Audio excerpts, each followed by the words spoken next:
Eu começo falando sobre comunicação, que é o processo por meio do qual a informação se movimenta e é intercambiada, trocada entre pessoas de uma organização. A mensagem deve ser transmitida da forma mais clara possível para evitar ruídos no entendimento por parte do receptor. Ruídos podem alterar ou deturpar a mensagem transmitida de forma imprevisível e são passíveis de redução por meio da redundância. Aqui, nessa primeira parte da esquematização, ao mesmo tempo que eu trago o conceito de comunicação, eu também já estou mostrando, já estou apresentando os elementos da comunicação. Se você imaginar uma comunicação linear, em que a comunicação ela ocorre num sentido único, do emissor em direção ao receptor, você tem o emissor enviando uma mensagem ao receptor. Essa mensagem é enviada através de um canal. E o que o receptor vai fazer? Ele vai receber aquela mensagem, ele vai decodificar e vai gerar o retorno ao emissor, que é o feedback. E pode ser que exista, nesse processo de transmissão da mensagem, ruídos. Pronto. Acabei de colocar aqui para você os 6 elementos da comunicação: emissor, receptor, mensagem, canal, feedback e ruído. Tranquilo? Quais são as funções da comunicação? Através da comunicação eu consigo controlar pessoas. Então, através da comunicação, eu consigo ter a capacidade de controlar os recursos humanos de uma organização. Também consigo motivar pessoas através da comunicação. Consigo, através da comunicação, incentivar as pessoas e estimular as pessoas. Consigo impulsionar as pessoas através da comunicação. Também consigo provocar expressões, emoções, expressar sentimentos aos demais membros. Também consigo isso através da comunicação. E, na minha opinião, a principal função da comunicação, que é a função de informar. Capacidade de transmitir os dados para facilitar as decisões organizacionais. Os elementos da comunicação que eu havia comentado com você são 6 ao todo. Eu tenho o emissor, que também pode ser chamado de fonte, que é aquele que vai codificar uma informação e que vai ter o desejo de transmiti-la ao receptor. O que vai ser transmitido? Essa mensagem, né? O que é uma mensagem? É um texto, é uma fala, é uma informação, é uma ideia, é um conhecimento. É o texto, é a fala resultante da codificação do emissor. Mensagem que será transmitida a partir de um canal. Então, o canal é o meio pelo qual a mensagem é transmitida. Transmitida a quem? Ao receptor, que é quem se destina à mensagem. Receptor que vai decodificar essa mensagem transmitida. O ruído também é considerado um elemento da comunicação, que nada mais é do que a distorção da mensagem, e o feedback, que é a verificação da mensagem transmitida. Nós, professores, trabalhamos bastante com essa questão do feedback, porque ao ensinar alguma coisa aos nossos estudantes, a gente pergunta: e aí, o que vocês entenderam com isso? Houve alguma dúvida? Então, esse retorno é importante para saber se o processo de comunicação realmente foi bem sucedido ou se houve algum ruído, se de repente você entendeu de uma outra maneira, se houve uma distorção. Beleza?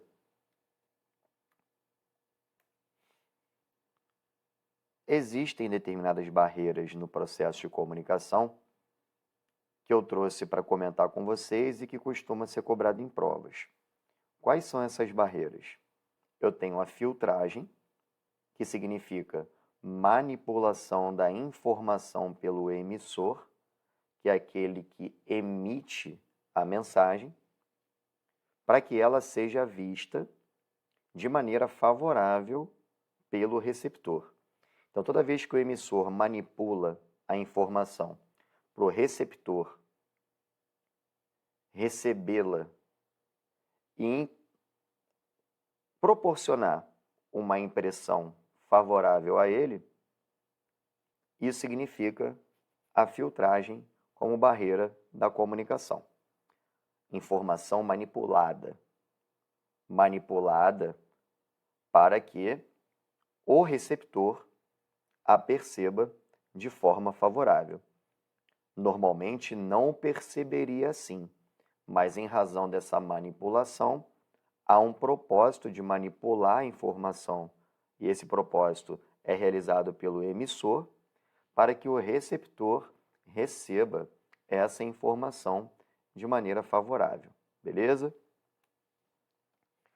Uma outra barreira da comunicação é a percepção seletiva, que é o desvio de interpretação. O emissor e o receptor percebem a informação de acordo com as suas necessidades, de acordo com as suas experiências e de acordo com as suas motivações. Então, cada um percebe conforme a sua necessidade. Outra barreira da comunicação é o excesso de informação. Receber informações além da capacidade que o receptor possui para processar. Isso acontece muito no dia a dia nos grupos de WhatsApp, né? A gente fica um tempo sem acessar um grupo de WhatsApp, a gente participa de inúmeros grupos, e aí chega um momento quando você acessa aquele grupo ali, tem 300, 400 mensagens não lidas, né? Então é impossível a gente ler todas elas e a gente até tem preguiça, né? Como a gente costuma falar. Isso acontece muito também com caixas de e-mail lotadíssimas, né? No seu e-mail corporativo, enfim. Isso é excesso de informação, isso também é uma barreira da comunicação. Temos a linguagem também como barreira da comunicação, afinal as palavras têm significados distintos para cada pessoa. Eu já passei por essa experiência de escrever uma coisa para alguém que a pessoa acabou entendendo e levando para um lado diferente, porque quando a gente escreve palavras, além dos sentidos, né, dos significados das palavras serem distintos,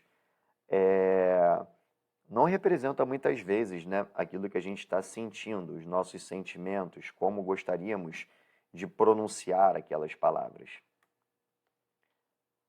Outra barreira da comunicação são as emoções, que são influências sobre a interpretação da mensagem, né? Existem pessoas que, ao ler uma mensagem, fazem uso das emoções para acentuá-las ou não, né? E temos a apreensão ou ansiedade como barreira da comunicação, que são fatores que acabam gerando dificuldades na comunicação, né? Pessoas apreensivas, ansiosas, você tenta estabelecer um processo de comunicação com elas e você muitas vezes não consegue chegar ao fim em razão dessas questões que acabam proporcionando essa dificuldade. Existem dois modelos de comunicação. Existe a possibilidade da comunicação ela ser orientada para um único sentido, ou quando há essa reciprocidade, podemos dizer assim, né? Essa transação, essa troca, fazendo com que ambos os sentidos sejam alcançados. Então, são dois modelos de comunicação, né? O modelo linear e o modelo transacional. No modelo linear, a comunicação ela ocorre numa única direção. Qual seria ela? Do emissor para o receptor. A transacional já é diferente. você acaba tendo papéis exercidos reciprocamente. Emissor emite uma mensagem ao receptor e o receptor passa a ser, em algum outro momento, o emissor, emitindo a mensagem àquele que antes era emissor e que agora passa a ser receptor. Isso acontece bastante quando você está numa roda de amigos, né? Você está junto com seus amigos, de repente num restaurante, jantando, ou até mesmo num bate-papo informal. Você começa a contar uma história, então ali você é o emissor, mas daqui a pouquinho alguém começa a contar, então você deixa de ser o emissor e você passa a ser o receptor. E quando há essa troca, quando há papéis que são exercidos de maneira recíproca, você acaba tendo a construção do modelo de comunicação transacional. Quais são os tipos de comunicação? E esse tema também é bem cobrado em provas. Eu tenho a comunicação verbal, e a verbal pode ser oral, que é através da fala, ou a escrita, que é através da escrita. Mas também existe a possibilidade da comunicação não verbal, em que eu não faço uso da fala e nem da escrita. E aqui a gente consegue estabelecer que o corpo fala, que as nossas reações muitas vezes são provocadas e nos mostram uma maneira de nos comunicarmos. Conseguimos nos comunicar pelos olhares, pelas expressões faciais, pelas expressões do corpo, pelas reações do nosso corpo. Isso está acontecendo sem que a gente faça uso da fala ou da escrita. Se eu não fizer uso da fala nem da escrita, a comunicação ela é não verbal. Beleza? Aqui a gente vai estudar as direções da comunicação, na minha opinião, o assunto campeão sobre esse tema. Eu tenho a comunicação vertical, que pode ser dividida em vertical ascendente ou vertical descendente. Comunicação vertical ascendente é aquela que acontece de baixo para cima. A descendente de cima para baixo. Logo, na comunicação vertical ascendente, ela é do subordinado para o superior, porque ela ocorre de baixo para cima. Ou seja, do subordinado em direção ao superior. Prática que tem sido hoje em dia cada vez mais comum. Por quê? Porque antigamente, numa gestão autocrática, tradicional e centralizadora, as comunicações verticais aconteciam apenas de cima para baixo, descendente, do superior, dando ordens para o subordinado, sem que o subordinado tenha a oportunidade de se comunicar com o seu superior. Hoje, há um interesse muito maior do superior em estabelecer uma comunicação vertical ascendente, porque ele quer saber quais são as dificuldades enfrentadas pelo seu subordinado e ele está interessado em conseguir satisfazer as suas demandas de trabalho, porque o subordinado conseguindo trabalhar bem, automaticamente o seu gestor vai ser bem avaliado. Então é interessante eu me preocupar com as dificuldades que o meu subordinado está enfrentando na outra ponta, para que o meu trabalho também seja um trabalho de destaque. Beleza? Então hoje o subordinado ele participa mais, ele é mais proativo, ele tem mais espaço para dar a opinião dele, para contribuir com as observações dele.